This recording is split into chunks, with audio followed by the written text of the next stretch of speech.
안녕하세요. 반갑습니다. 강사 고정욱입니다. 기사로 알아보는 보험 업권 전망 벌써 2월달이 됐습니다. 자, 이번 달엔 또 어떤 기사들에 우리가 주목해야 될지 저랑 같이 살펴보도록 하겠습니다. 자, 첫 번째 기사는요, 바로 올해 2022년도에 바뀌는 보험 제도입니다. 보험과 관련된 제도 몇 가지를 제가 이렇게 정리를 해봤는데, 첫 번째, 스쿨존이나 노인, 장애인 보호구역에서 우리가 신호 위반을 하게 되면 과태료를 무는 것뿐만이 아니라 보험료 인상으로 이어질 수 있다. 이는 1회만 적발돼도 5%, 2회 이상부터는 10%까지 보험료가 인상이 될 수가 있고요. 그리고 횡단보도 쪽에서 보행자를 보호하지 않아서 과태료를 물게 되면 이 또한 보험료 인상으로 이어질 수 있는데 2회부터 3회까지는 5%고요. 4회부터는 10% 인상으로 이어질 수 있다라고 합니다. 그만큼 조심해야 되고 또 안전하게 운전을 해야 될 것 같고요. 두 번째는 우리 차량 낙하물 때문에 피해를 본 적이 있을 겁니다. 저도 여러 번 있거든요. 뭐 잡지도 못하고 억울한데 이러한 부분을 정부에서 이제 보상을 해준다라고 합니다. 이렇게 정부 보장 사업이 확대가 된다라고 하고요. 세 번째는 무해지보험.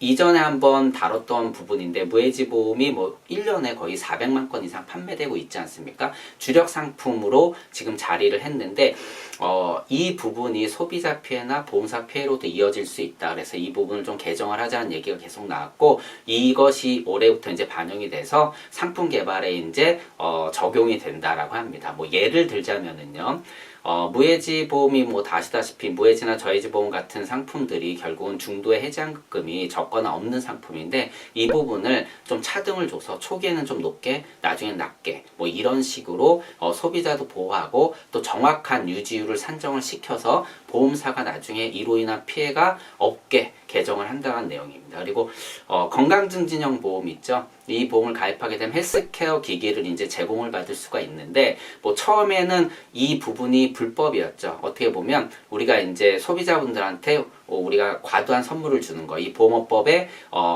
어긋나는 짓이라고 어떻게 보면 이제 정부에서 규제를 갖고 못하게 했었는데, 이게 샌드박스에 들어가면서 이것이 이제 규제가 완화가 됐고 실제 이것이 열렸고 이번에는 이게 확대가 됩니다. 그래서 10만원까지 줄 수 있었는데 20만원까지 줄 수가 있고, 여기에 또한 보험을 가입하는 수준에 따라서 차등을 둘 수 있게 했다고 합니다. 이렇게 또 제도가 바뀐다라고 하고요. 그리고 수수료 1200% 룰, 일단 대면 영업 쪽에 이제 적용이 됐는데 이제는 TM이나 홈쇼핑 쪽에서 적용이 된다. 뭐 이는 다 아시다시피 불안전 판매를 좀 줄이고자 또 보험 산업의 건전성 때문에 나온 건데 이것이 확대된다라고 합니다. 이렇게 제도들이 바뀌게 되면 뭐 손해율 측면에서도 변화가 좀 있을 거고요. 우리가 이렇게 다각화되는 시장을 좀 이해해 볼 필요가 있고, 그 안에서 또 보험 영업의 틀을 또 갖출 필요가 있을 것 같아서 이렇게 기사를 좀 가져와 봤습니다.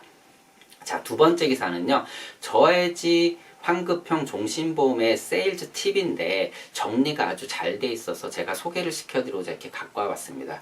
자, 우리가 영업을 할 때 가장 중요한 게 처음에 어떻게 접점을 잡느냐인데, 이 저해지 종신보험 세일즈 접점을 뭘로 잡았냐면 상대 생존율로 잡았습니다. 예전에 암에 걸리면 죽을 병에 걸렸다라고 하지만 지금은 5년 상대 생존율이 무려 70%다. 그만큼 생면 연장의 기술들이, 의학 기술들이 좋아지고 있다. 그런데 이것이 다행 중 불행이다.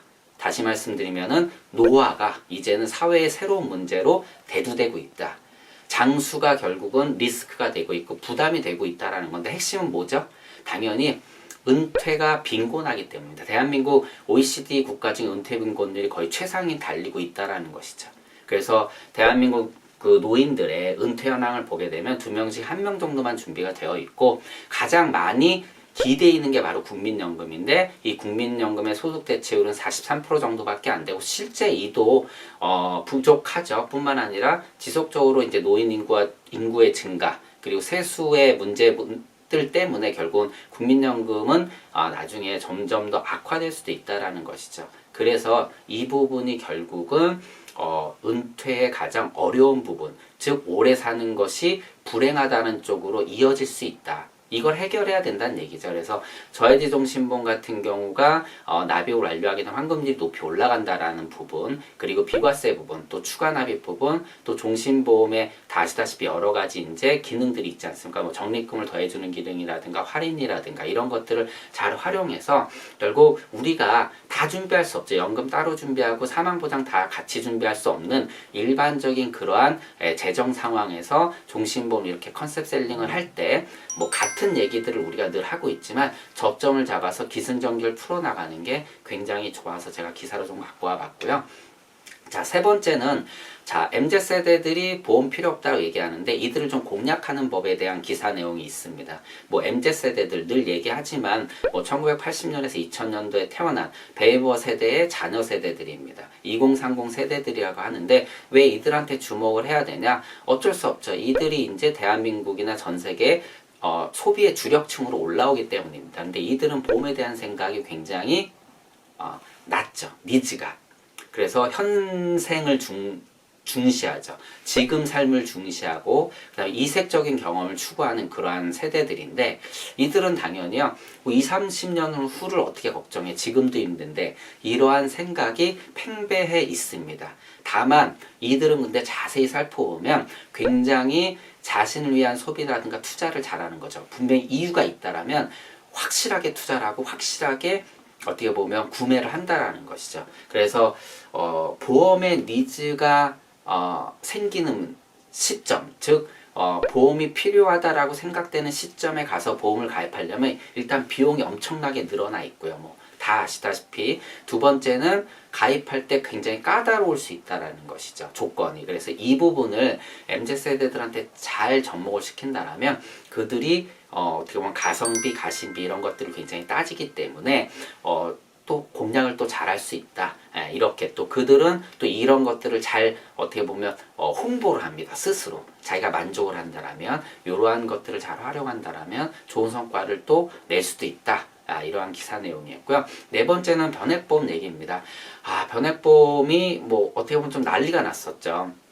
최근 2년 사이에 초회보험료가 무려 3배나 증가했습니다. 엄청난 거죠. 물론 코로나 이제 팬데믹으로 인해서 저금리까지 겹치고 돈이 갈 데가 없다 보니까 뭐 부동산이나 주식시장을 몰리는 이러한 어떻게 보면 금융시장 트렌드에 맞춰서 변액보험 쪽으로도 돈이 많이 흘러 들어왔습니다. 뭐 과거 우리나라 변액보험 초기 2000년도, 2001년도에 도입되고 3년서 4년도에 빵빵 터졌던 거 그때부터 2007년도 주식시장이 2000포인트로 갈 때 엄청나게 그 흐름을 탔던 것처럼요. 근데 뭐 과거 흐름하고는 지금은 분명히 다릅니다. 왜냐하면 과거의 쓰라린 경험을 안고 있음에도 불구하고 지금 변액보험 이렇게 인기를 끌고 있다는 것들은요. 소비자분들이 그만큼 변액보험에 대한 인식이 조금씩 바뀌고 있다는 겁니다. 그런데 일단 판매 그 비중을 보게 되면 방카슈랑스에서 거의 3분의 1을 판매를 했습니다. 창고에 갔는데 변액보험을 긍정적으로 보고 가입을 하고 스스로 이거에 대한 선택을 했음에도 불구하고 결과가 좋다 보니까 굉장히 만족을 하고 있다라고 얘기를 하고 있는데 여기에 이제 어떻게 보면 좀 불을 지핀 게 보험사들의 중소형 보험사들의 적극적인 영업 활동도 굉장히 여기에 한몫을 했다라고 얘기합니다. 뭐 우리가 뭐 동네에 떡볶이집이 하나 생겼는데 잘 되잖아요. 그럼 옆에 또 떡볶이집이 생기면 둘이 싸우는 게 아니라 사실 상권을 형성하면서 시장을 굉장히 활발하게 합니다. 이런 효과가 분명히 있거든요. 지금 그런 효과가 변액보험 시장에 나타난다라고 저는 개인적으로 생각을 하고요. 이렇게 파이가 커지게 되면 그만큼 시장에서 또 경쟁력이 생기다 보면 서로 좋은 상품 또 좋은 관리를 하려고 노력한다라는 것이죠. 최근 1년 수익률을 보게 되면 중소형사가 1등을 했습니다. 물론 1년을 봤을 때고요. 3년, 5년 봤을 때는 대한민국 최고의 뭐 변액보험 강자가 지속적으로 1등을 지금 갖추고 있지만 일단 이런 것들을 보게 되면 시장의 판도가 조금씩 바뀌고 있다. 그래서 저는 이걸 굉장히 긍정적으로 보고요. 그래서 돈이 많이 몰리면 몰린 곳에 당연히 좋은 성과들이 만들어낼 수도 있고 그리고 이것이 가격 상승으로 이어질 수 있기 때문에 변액보험 시장에 좋은 또 호재로 작용할 수 있다고 개인적으로 생각합니다. 자, 그리고 맞춤건강보험, 행복한 노년엔 필수다 이런 기사인데 자, 행복한 노후는요 가장 중요한 게 일단 돈이죠. 뭐 우리가 어쩔 수 없이 돈입니다. 그런데 아무리 돈이 많아도 어떻게 보면 또는 내가 아름답게 또는 충분히 노후를 준비했다라고 해도 만약에 건강하지 못하다라면 또는 사고를 당한다라면요, 이것이 쉽게 깨질 수 있다라는 것이죠. 자, 대한민국 2019년도에 노후자금 얼마나 필요하냐고 조사해 봤더니 부부 월 268만 원이 필요하다고 이렇게 나와 있습니다. 예, 이거는 조건이 하나 붙어 있죠. 특별한 질병이 없이 건강한 노년을 맞이했을 때라는 얘기입니다. 그런데 만약에 건강하지 못해서 또 사고가 나고 또 간병 상태로 들어선다라면요, 이 노후자금 쉽게 소진이 될 수도 있고 깨질 수 있다라는 것이죠. 특히 노인 인구가 자꾸 증가가 되면 세수가 부족해지면서 제도가 바뀝니다. 뭐 제가 강의 때 가장 많이 얘기하는 게 바로 뭐 경로우대를 통한 지하철 무료 승차죠. 근데 경로우대가 65세인데 70세로 늘어난다. 만약에 그 기준이 강화된다라면 5년 동안 지하철 비용을 내 돈을 내고 타고 다녀야 된다는 거죠. 그리고 뭐 기초노령연금은 사실 물가를 반영해서 조금씩 늘어나고는 있지만 정말 노인 인구가 급격히 증가해서 나중에 이 기초노령연금이 줄어든다라고 하면 굉장히 악영향을 미칠 수 있다라는 것이죠. 이런 것들도 같이 감안을 해서 컨설팅에 우리가 반영을 해야 됩니다. 다시 말씀드리면 뭐 물가를 반영해서 노후자금을 반영할 뿐만 아니라 향후 제도가 변화되는 부분을 여기에 담아야 되고, 그 중에 하나가 건강보험이라고 저는 말씀을 드리고 싶습니다. 건강보험이 계속 위축될 수밖에 없거든요. 뭐 문케어 시행 이후에 굉장히 재정이 악화됐고요. 물론 건강보험은 국가에서 어느 정도 반 정도 보장을 해주는, 그러니까 그 재정을 보장해주는 상품이기는 한데, 결국 국가도 힘들면 이것이 제대로 지켜질 수밖에 없고 지켜지지 않을 수밖에 없고, 이를 통해서 건강보험의 보장이 축소가 되면은 결국은 이것이 개인 보장의 필요성으로 넘어갈 수밖에 없습니다. 즉 개인이 보장성 보험을 제대로 준비를, 즉 노후가 오기 전에 건강할 때 또는 내가 돈이 있을 때 미리 준비를 잘 해놔야 되는 그 중요성이 점점 커질 수밖에 없다는 이 부분을 소비자분들한테 잘 전달하신다면 개인적으로 보험을 준비하는 그러한 어떤 그 니즈를 충분히 확보할 수 있을 것이라고 보입니다. 자, 오늘 기사 내용 좀 정리를 해보겠습니다. 보험제도 바뀌는 거 소비자분들한테 꼭 안내할 필요가 있고요. 그리고 변화되는 흐름을 보게 되면, 제도가 변화되는 걸 보게 되면 우리가 또 어떻게 영업할지 그 방향을 좀 잡을 수 있을 것 같습니다. 그리고 저해지 종신보험 또는 무해지도 있죠. 이러한 상품들의 세일즈 기법을 잘 기승전결로 정리한 그런 내용인데, 이렇게 세일즈를 한다라면 좀 더 소비자들한테 가볍게 다가갈 수 있을 것 같고요. 그리고 보험이 필요 없다는 MZ세대들은요, 정말